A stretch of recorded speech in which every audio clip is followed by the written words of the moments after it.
What is it that makes Kenyans not see this country beyond the leaders that they elect or that they follow? What is it about government? What is it about the position that the president is in that makes it very difficult for the government as an institution to fight corruption? The responsibility for this nation is not about our political leaders, it's about ourselves, and it's about also what we teach our children to come and do. I believe it's going to become clear that the two principles really do mean that corruption is one of the issues that they must get rid of. It is something they would owe Kenya to ensure that they use their positions to make that difference.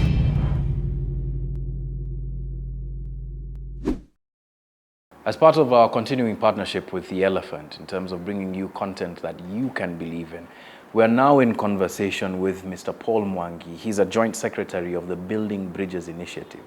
Most Kenyans will know that Building Bridges Initiative as the initiative that came out of the March 9th, 2018 Handshake. Thank you very much for joining us, Bwana Mwangi. Thank you. Look, we're talking within a time frame where the anniversary, the 1-year anniversary of the March 9th Handshake between President Uhuru Kenyatta and Raila Odinga took place. Yeah. There's a lot that has changed in this country. Some for the better, some for the worse. You're at the forefront of a discussion that has been framed by that handshake. In fact, you're part of the people who are constructing the infrastructure around which the impact of some of the things that were agreed on will, start to percolate within different parts of the country. What's your take 1 year since that handshake took place about the direction in which Kenya is moving? The most obvious thing that has happened, which I think is now universally recognized, is the kind of tranquility that the handshake brought. And from a point of very, very high political tension, within one handshake and everything just cooled down.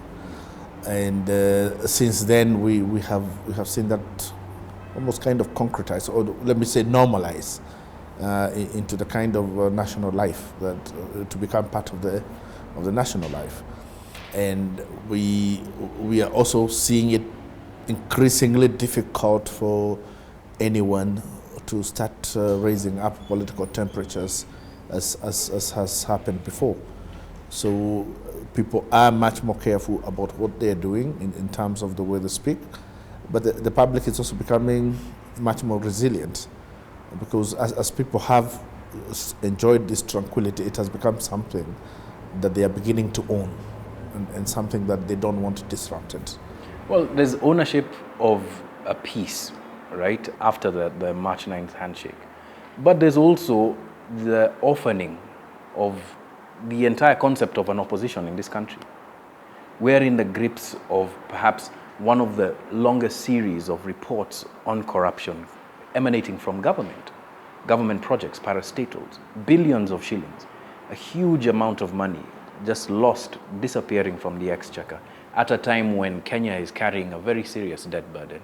And yet, it's only left to Raila Odinga to speak about corruption. And then that sets the tone for how everybody else speaks. And it's usually very polite, almost diplomatic language, when in fact what needs to happen is a very tough stance from the opposition and holding the government's feet to the fire. Does that role even exist anymore in light of this handshake? At least in respect of the war against corruption, because the last 5 years prior to the handshake, we had all issued every kind of statement regarding corruption. We uncovered as many scandals of what was going on, but we didn't achieve much.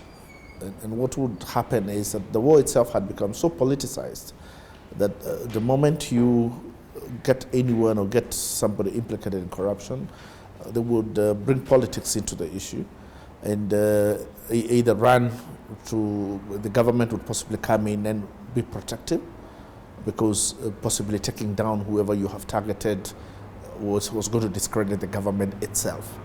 Or in respect of the opposition, the moment you touched anyone who the opposition mentioned anyone who was among them, The threat would be, I'm going to run to the government, which also happened on the other side of the government, that people would threaten that if you make my life difficult, I'm going to run to the opposition or I'm going to assist the opposition. So yes, there was a lot of holding the government feet to the fire. But if you get into deliverables, there's very little delivered. And I think what the handshake has done is kind of brought an opportunity to do this in a different way. In what way? In the How has sense this that changed? one of the things that has happened is that political doors have been closed. So if you're in the opposition and you're being pressurized from the opposition regarding your corruption, there's no government side to run to because they have closed their doors. And if you're in the government and the government is putting pressure on you, there's no Raila to run to because he has also closed that door. So both political doors being closed, everybody is now left to have to answer to whatever accusations that are facing them. And that locking of the doors, which is only the handshake has been able to do, is I think what gives the biggest, better impetus that you might actually get people to take responsibility. Yeah, but the counter argument to that is that it might be a closing of doors, as you put it, but it might also be a closing of doors so that everybody is now in the same room and we can all eat together, right? And now that there's no opposition, there's no whistleblower, you really can't tell what exactly the mien or even the motivations for fighting corruption are. I'll give you an example. David Ndii, a person who's been a strategist for the opposition, has been very candid about the political nature of this fight. That it is a fight to eliminate a certain political player, William Ruto, and for things to just keep rolling on afterwards. How do you convince the public that that isn't happening when the signs of it seem to be pointing to that? Well, as I said, the aesthetics that were there between 2013 and 2017 in respect of the war against corruption were very good aesthetics. We drafted every form of statement, we issued every form of statement. We worked on Eurobond for months, for years. We attacked people who, and exposed people who we thought were corrupt. We got sued, we defended defamation litigations, and all looked good and very active. But 5 years later, we're looking back at whether we actually ever got anything off the ground. We actually didn't. I wouldn't say of any person who ever got arrested and charged because of the amount of noise we made. We made the noise, we hit the streets. So it's not wrong that we would want to start thinking that maybe it's time to also think of how to do it different. And one of the things that then the handshake did was to make everybody step back and say, is there something about, is it that the president stands for corruption, or is there something about the political dispensation that we are in that makes it impossible to fight corruption? And one of the realities was that the kind of the way the politics is organized was such that everybody was in their own enclave and everybody was protective. Yeah. And that the only way, if you never manage to get hold of government, then you can be sure that corruption was never going to be fought. So then you asked, what is it about government? What is it about the position that the president is in that makes it very difficult for the government as an institution to fight corruption? And you start realizing that a lot of repairing of these political relationships that they have been in the past could help actually move things a bit better. Again, I'll go back to this because, and it's in your answer, there is something wrong with the system, the political infrastructure that when put against the face of corruption, it's ineffective, right? But the vanguards of both of that political infrastructure have both been Uhuru Kenyatta and Raila Odinga in many respects, right? So the blackmail that you speak of was happening both in the government camp as well as in the opposition camp, meaning that corruption is a part of both the opposition and the government. how do we know that this hasn't changed? You understand where I'm coming from? Yes. Yeah, how do we know that Uhuru Kenyatta and Raila Odinga aren't just in some pact to just be quiet and say, fine, to use the expression, it's now all of our turns to eat. Damn the opposition, damn whistleblowing. Because there's some value to whistleblowing, even though perhaps for a political camp like Raila's, it didn't seem like they were moving anywhere. There is an institutional memory that was created about what the opposition was supposed to do in the face of corruption like this. It is understandable that there would be suspicions in terms of whether these relationships are going to bring any definite change in terms of getting conclusive results in the war against corruption. And there were concerns when the coalition government came together in 2008. There were concerns that the period between 2008 and 2012 and 2013 ended up being a period in which very little was done in terms of the fight against corruption. And there were accusations then that what happened is that everybody got on board and therefore nobody was attacking each other. So I say it is understandable that those suspicions would be there. However, it is impossible to, other than just say so, it's very difficult to say that you can prove to people that this is not going to happen. And it is something you would have to see. It's something that they would have to increasingly convince people in respect of what they're doing. And I think as a months go, I believe it's going to become clear that the two principles really do mean that corruption is one of the issues that they must get rid of in this country. Yeah. But why does it have to be them? If they're part of the political infrastructure that brought us here, that brought us to face with the corruption that we're facing, why does it have to be Uhuru and Raila that do that? Why don't they pave the way and step aside and let a new crop of Kenyans bring in, herald a new political dispensation? How it's do you, not that new wine, old wineskins? It's not that it has to be them. It's just that it is them. They are where they are. And it would be an abdication of responsibility to say that despite the fact that you are where you are and despite the fact that you know that there is a role you can play in making this better, that then the role you decide to play is to abdicate. I think that would be wrong. They are who they are. They are in the moment in history where they are now.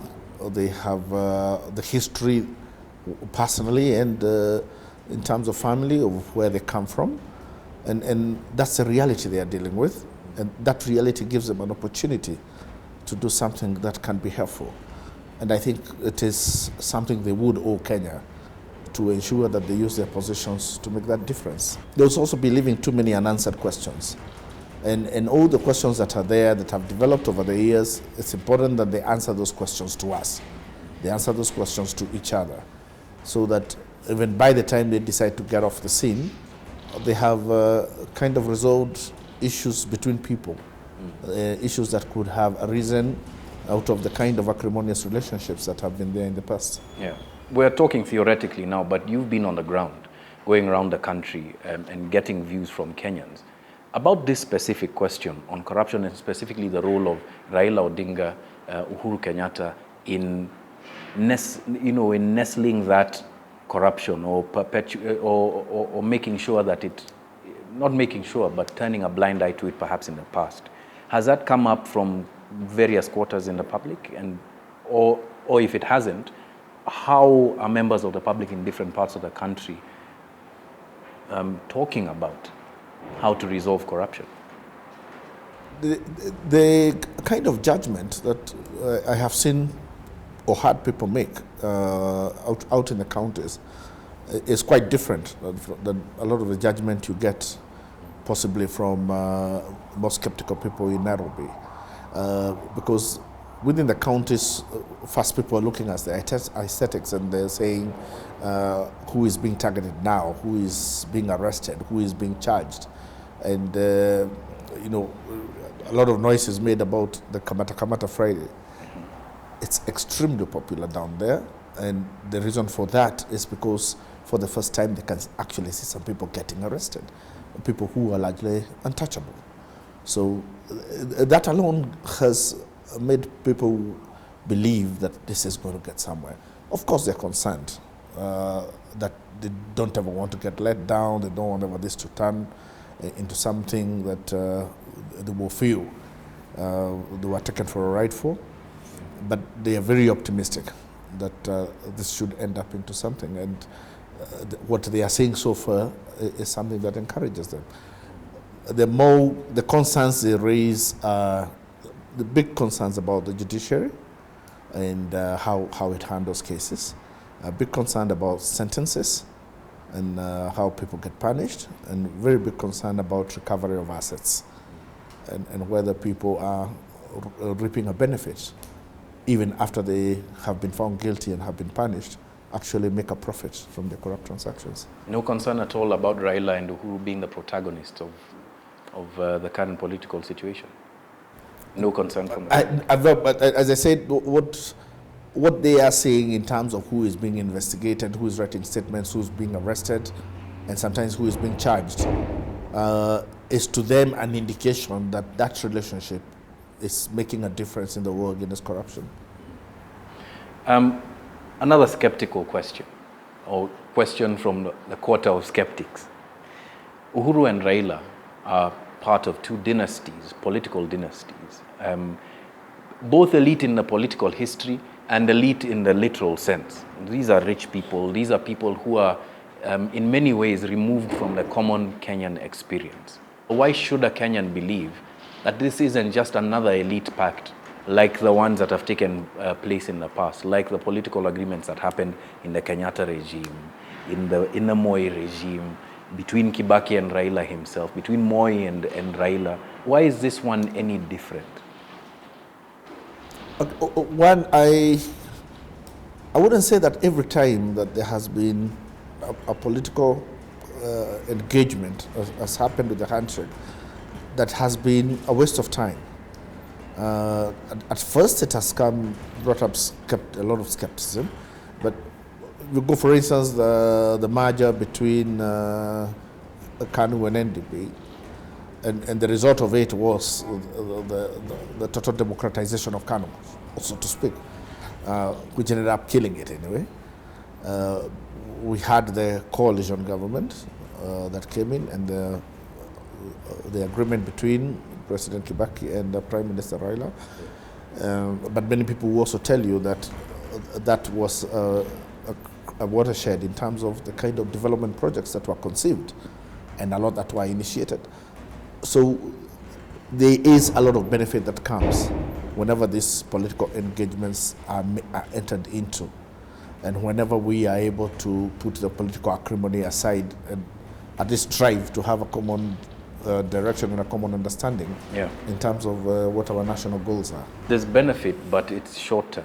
Look, if we look at the merger between LDP at the time and KANU, or if you look at the merger, or you look at the coalition government, that political merger between ODM and PNU at the time, yes, there was some impact.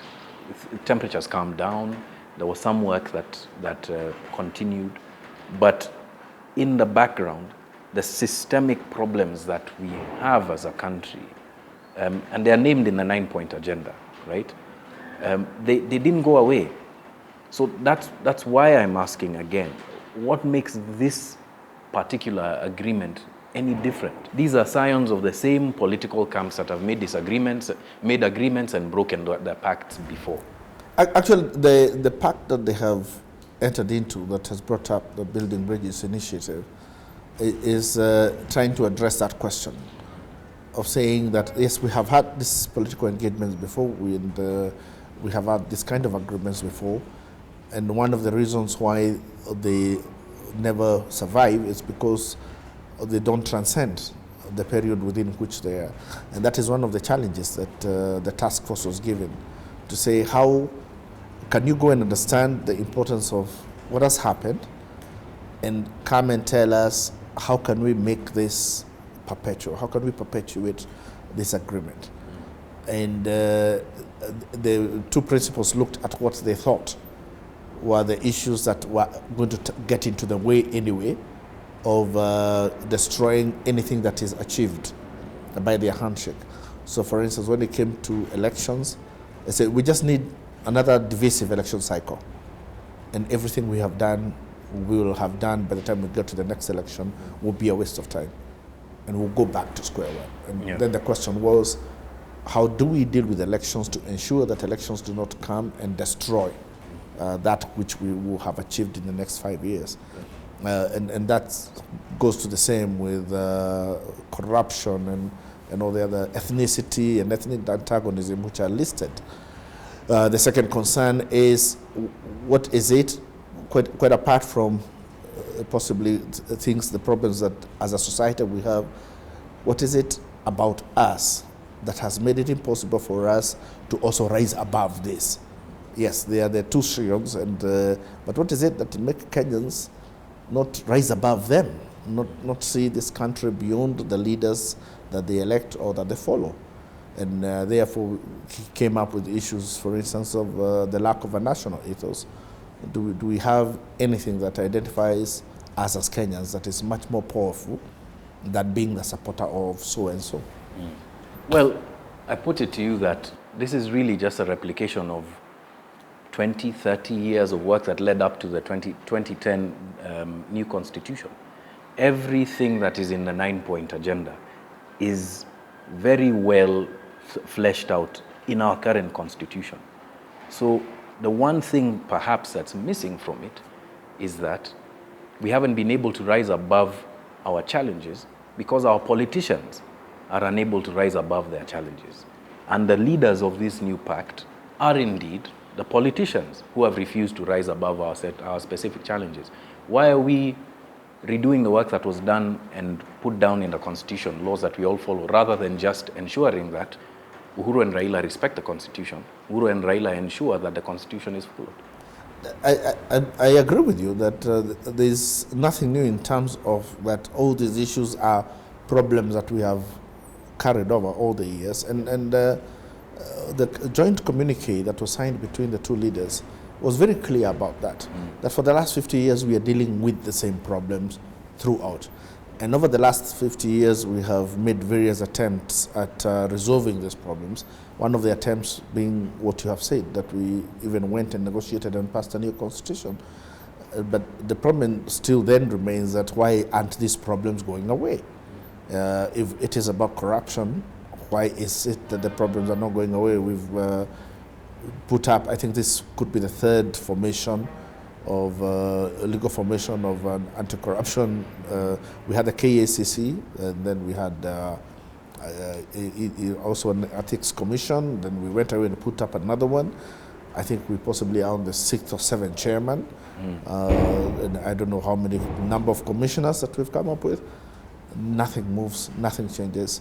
Then the question that they threw back at who the advisors was is, what really is wrong? Is it, if it is a question that it is them, then we are, as a task force, supposed to tell them that. But is it them? We don't know. We'll sit down and have that evaluation. And if we think that they need to do more as leaders to boost this fight, then we will have to tell them and tell them exactly what we think they should do. If we think that it's true that the judiciary has a problem or that their laws have a problem, for instance, one of the things that we're clearly getting is that the lack of asset recovery as part of the anti-corruption drive could actually be costing the fight against corruption. And that people feel in the public that so long as people make a profit out of corruption, it will never stop. Which means the general public is feeling that even them, they don't feel sufficiently deterred from entering in corruption, because if you stole 1 billion shillings and you were fined 10 million or something, and even if you went to jail for 3 years, good profit. And maybe those now are the things that, the feedback that we have to come back and tell them. Well, there's no, and I keep coming back to this because everything that we are seeing points to this and perhaps 2 or 3 other points. If it is impunity in the lack of asset recovery, the beneficiaries of impunity come from a specific class in this country, right? Is a political class or an economic class that benefits, is a beneficiary of that political class, or is the sponsor of that political class. If it is impunity in refusing to attend court, we've seen our cabinet secretaries do that, right? If it is impunity with respect to following the letter and the spirit of the law, then we've even seen our politicians do that in some of the edicts that have been made, right? A great example of this is the management of medical equipment here in this country. That was a political decision pushed through without tender, without any of the processes that were supposed to have been followed. So again, we seem to be going round one answer.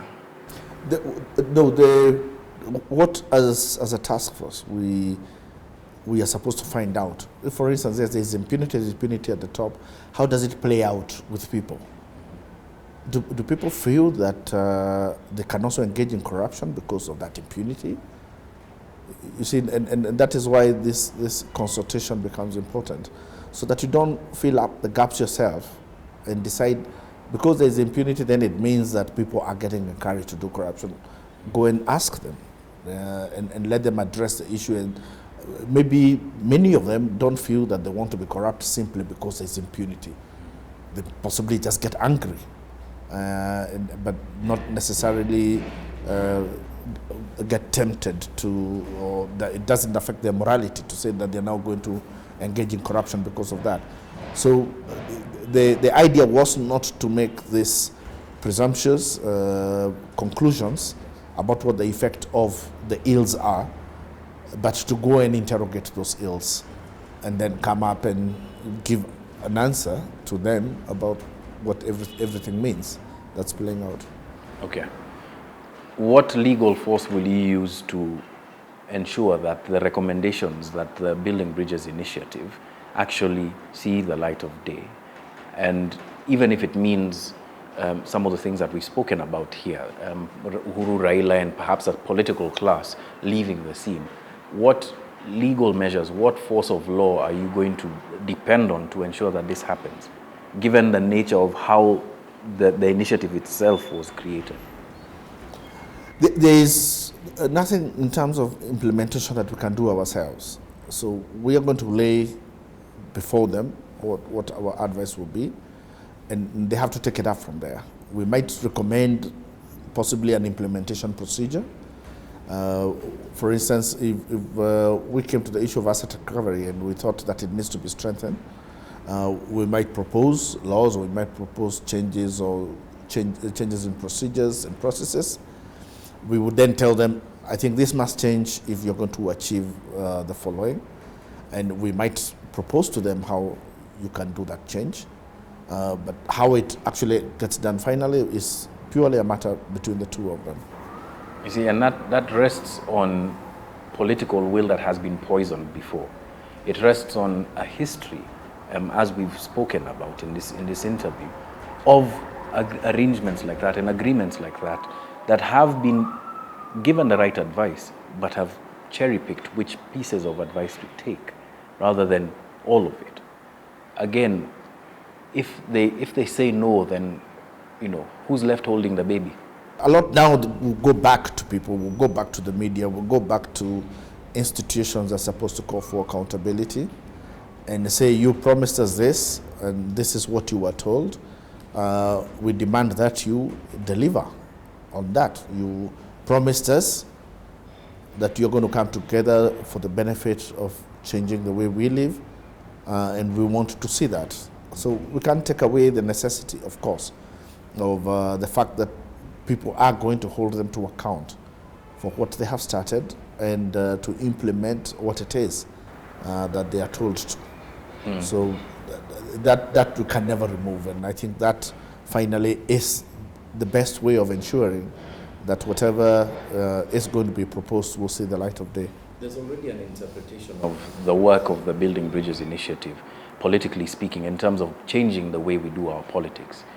Quite literally going from the kind of system that we have now to a parliamentary system, right? Is that something that's informed by the Building Bridges initiative? Of course, everybody who as a politician in Kenya, will want to either talk to their own followers so that they sensitize them about where they think things are supposed to go, or would want to lobby in their own ideas to get to the task force and possibly make them see a particular point of view.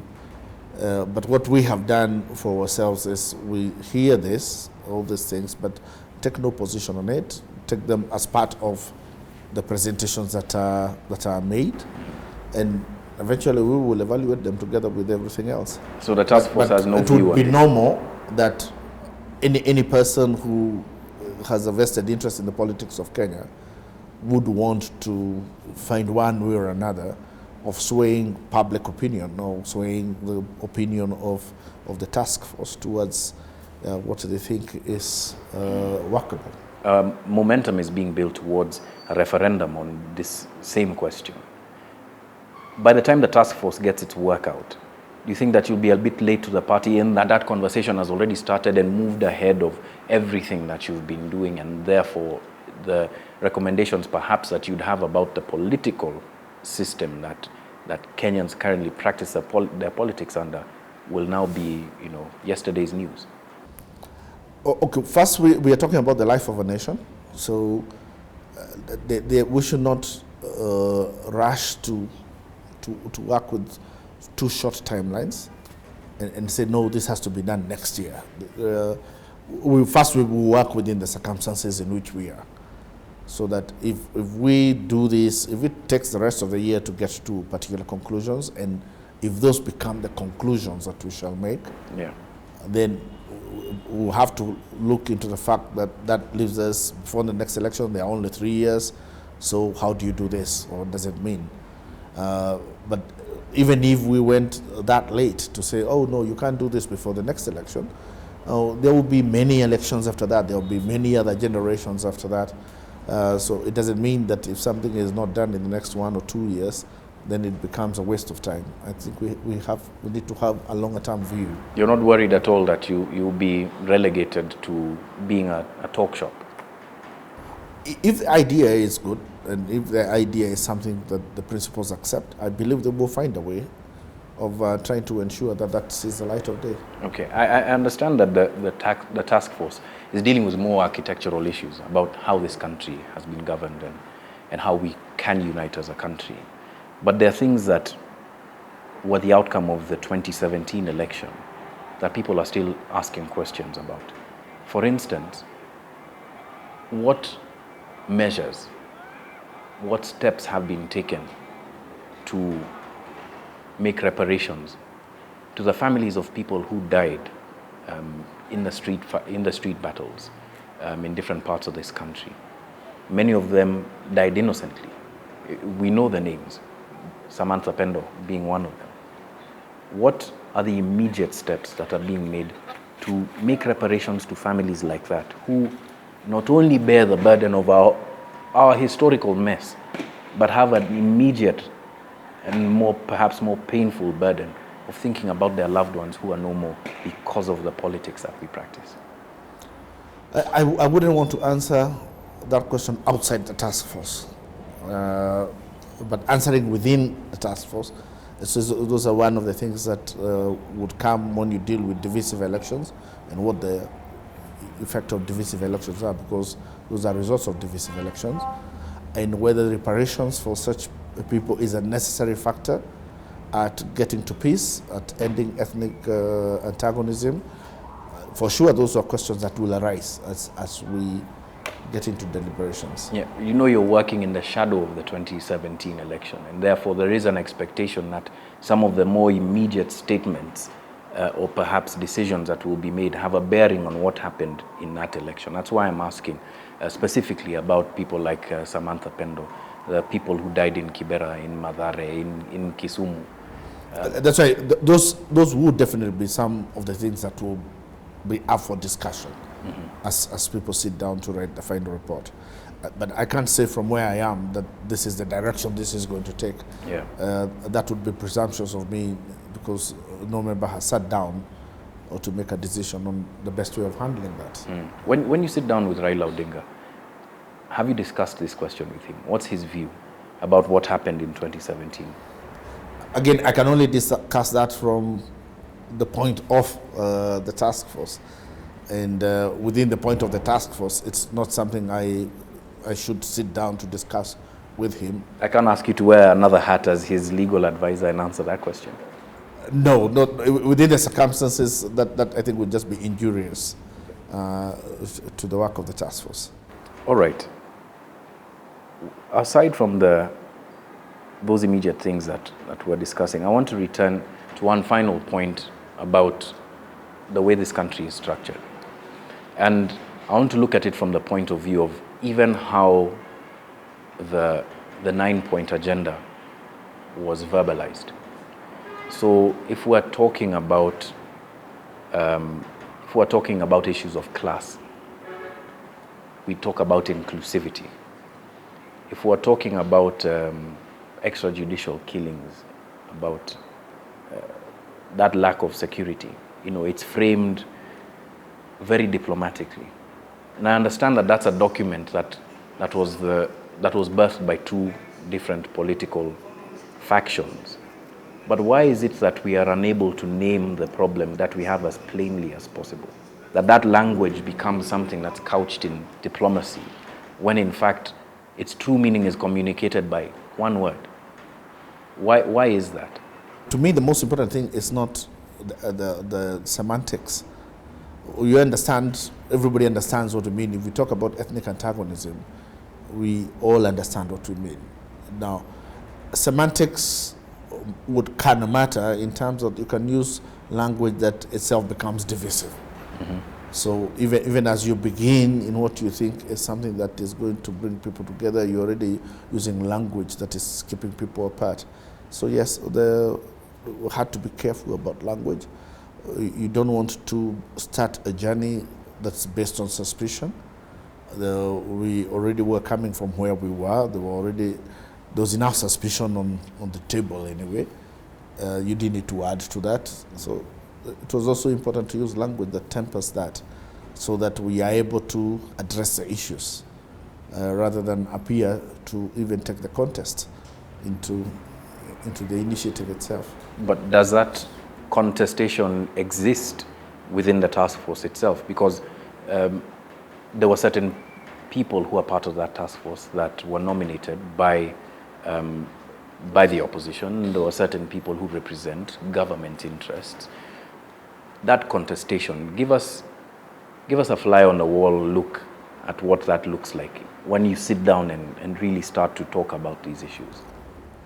The very first meetings we held were meetings to first begin to understand each other and to remove ourselves first from who had brought us in and who had possibly identified us and proposed us into this initiative, and begin ourselves to begin to understand that we play a bigger role as Kenyans rather than the people we know. So if somebody's name, for instance, had been proposed from the side of the Prime Minister's political camp, we were encouraging people to begin to realize that this is not about the principle, and that you're being called, and even the principle is calling you to a higher national duty, and that between them there's no contest, and that helped a lot. The fact that the two of them, President Uhuru Kenyatta and Prime Minister Raila, began by clearly making it that they were not under any contestation. And so as we met, we then were all facing the question of, if President Uhuru and the Prime Minister Raila are not in contestation, what could we be contesting about? And are we able to begin to see what they are seeing and possibly assist them and to getting what it is they seem to be pursuing? And within maybe the first 1 or 2 months, that began to gel. And as we stand today, it's possible to tell who came from which direction, because those political positionings do not exist anymore. They've melted away. They have melted away. How do you deal Because these are people of a certain amount of experience in their various fields, whether religious, whether political, economic. But there's one fairly large part of this population that doesn't seem to be reflected in the makeup of that task force, and that's the youth. How do you discuss the question of young people?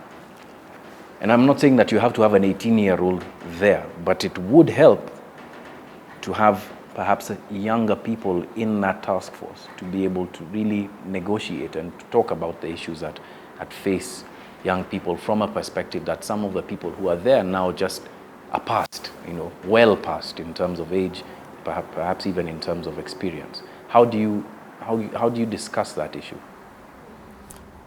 First, as it is now, there's a merger between quite elderly people and people who are call middle age or going into middle age. Who's the youngest person in that task force?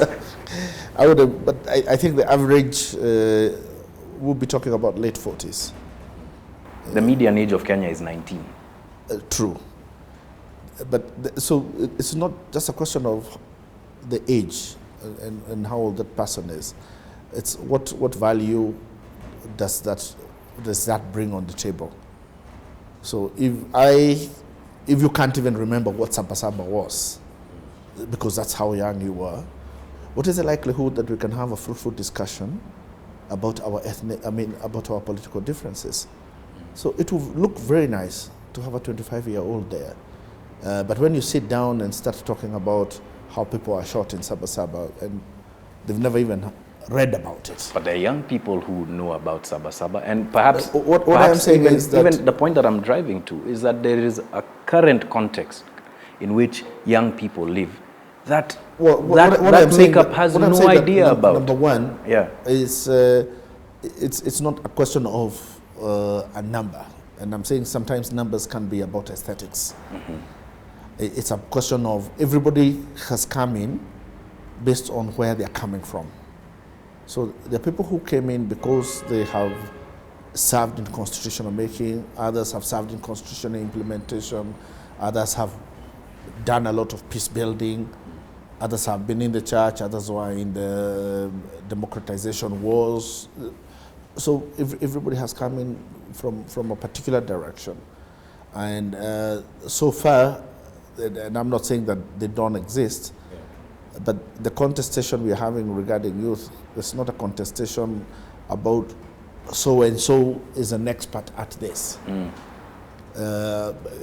at that time, when that was being set up, those names were not, openly available.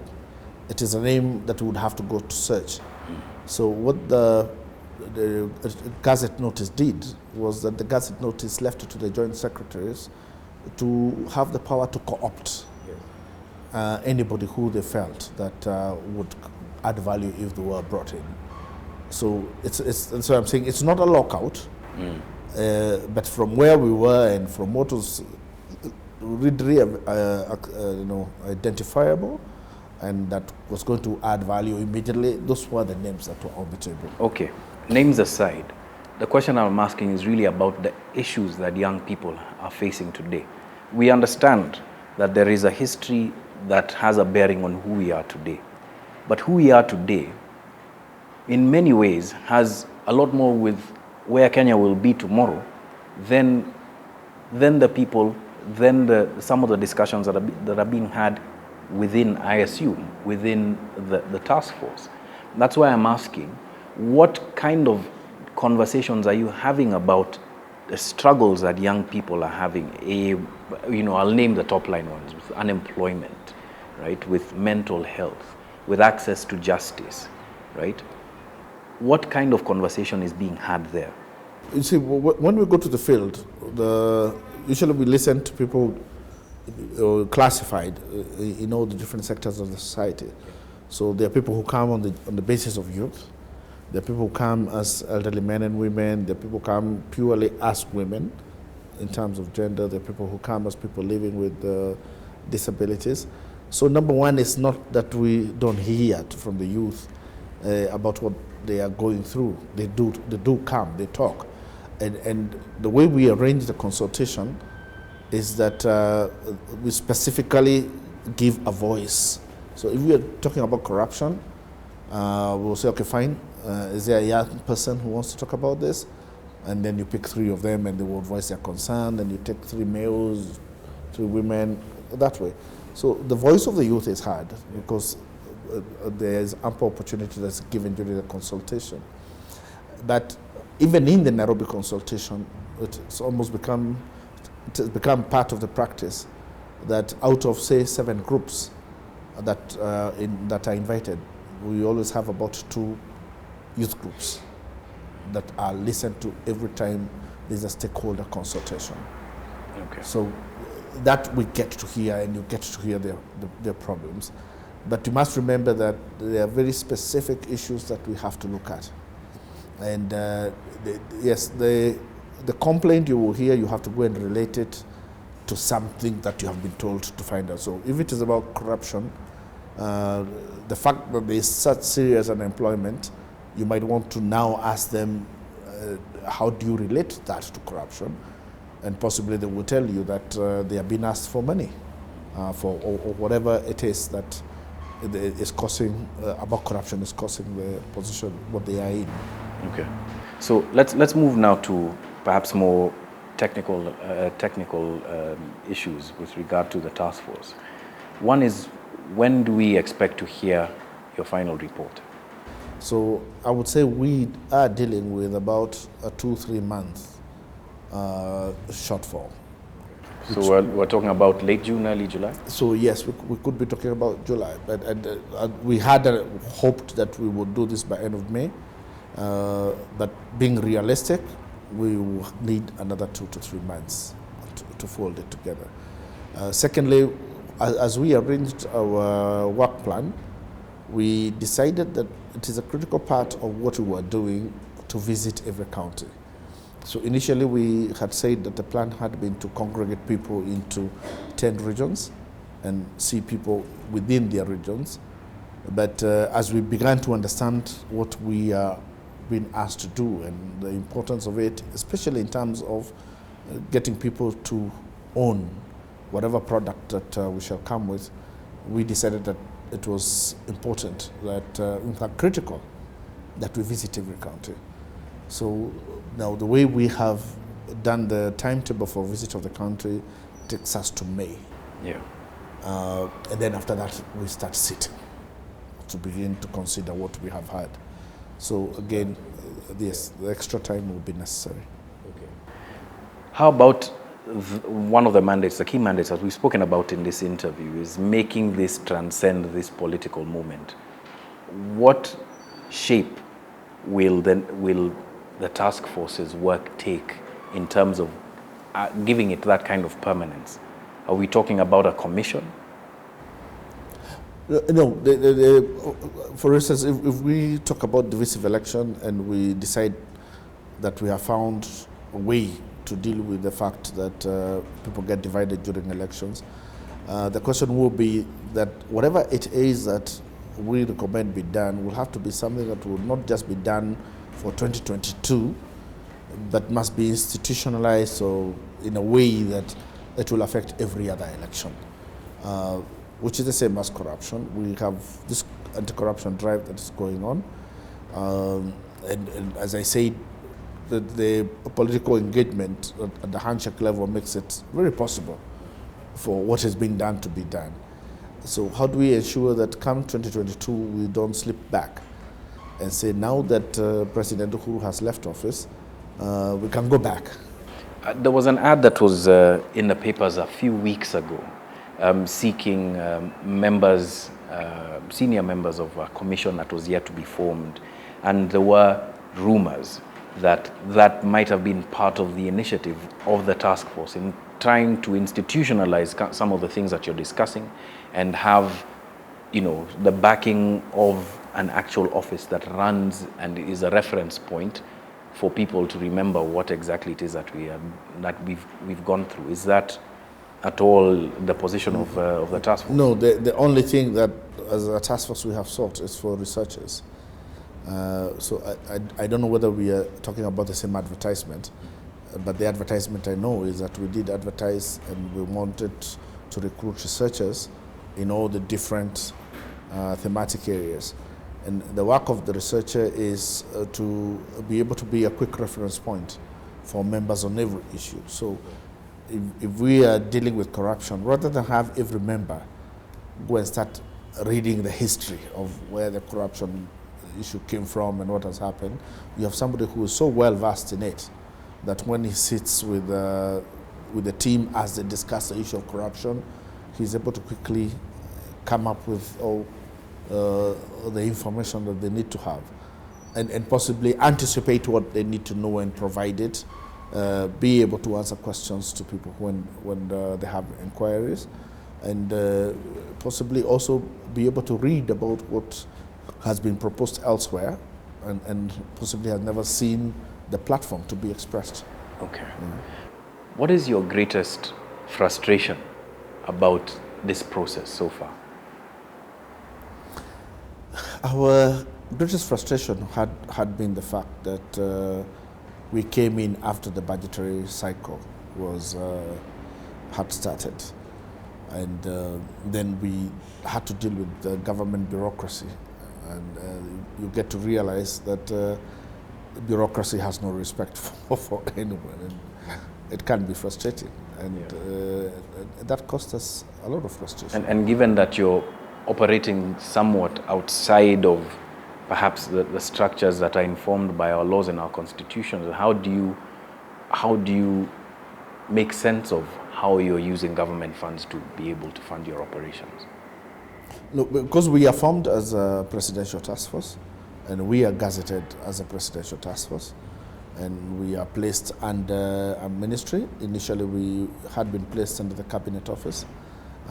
Then the president changed that ordering of government business and placed us within the Ministry of the Interior. So we are, in that way, an agency of government and therefore entitled to be funded by the public.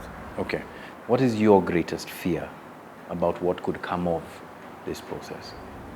My greatest fear is if we don't come with a magic bullet, because that's what everybody expects, that we cannot just regurgitate what has been said before. We need to come with a new way, a new look of things, new suggestions. That's the biggest challenge I see, and my greatest fear would be for the task force to come up with something that would say, oh, we knew this. You didn't need to have sat for 1 year to come and tell us this. And when you imagine that possible outcome, how does it look like in your mind in terms of how Kenya will look like after the work of the task force, if your fear is realized? Well, of course, the challenge that is there is to make sure that that never comes to be. Is it that terrible that you don't want to tell us?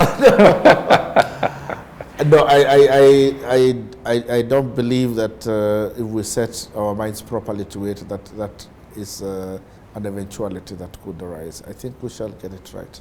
Okay. Finally, Mr. Mwangi, what is your greatest hope for this process and what the outcome of it will be? My greatest hope is that what we have today becomes real. That we are able to actually find a way of living as a nation as we are living today, possibly with, well, of course, a lot of amendments in terms of having to recalibrate how we deal with things. As you said, one of the initial reactions was that it's very clear that the opposition needs to be recalibrated.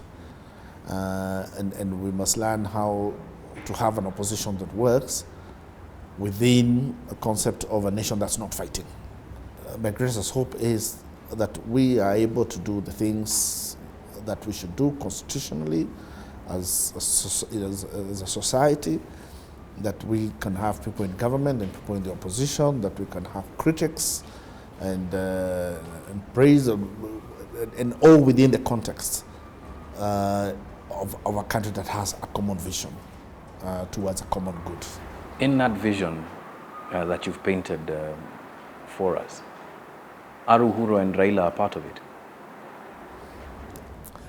I think it is important that the Kenyan starts looking beyond political leadership and realizing that political leadership will come to an end anyway, somehow.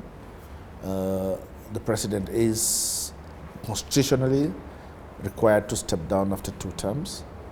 And it is good that he is thinking beyond his presidency. Honorable Raila also knows that a day will come when politically he will not be the one leading people, and he is also looking beyond his leadership of the opposition. And we Kenyans must also get to that place where we realize that the responsibility for this nation is not about our political leaders, it's about ourselves. And it's about also what we teach our children to come and do, that we are also not going to be there forever. So even as we do these fights, what are we teaching our children about what they need to come and do when they're finally where we are?